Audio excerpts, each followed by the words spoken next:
এত মালা গলায় দিয়া আনন্দে ফুর্তিতে মারতে থাকে। আমার বন্ধুগণ মনে রাখেন, ফুলের মালায় আত্মহারা হয়েও না যারা ক্ষমতায় থাকো। এই ফুলের মালা আর ফাঁসির রশি একেবারেই পাশাপাশি।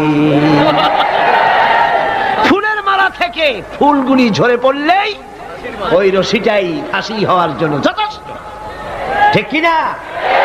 মানুষ বোঝে না, বোঝে না। আল্লাহ বলেন, আমি তাকায় থাকি, দেখি কি করো, তোমার আমলটা কেমন হয়। ক্ষমতার মালিক আল্লাহ, দেওয়ার মালিক আল্লাহ। আর যখন নারাজ হয়ে যান, এক থাপ্পড় মেরে ক্ষমতা ছিনায় নিয়ে যান। পারেন কিনা? পারেন কিনা?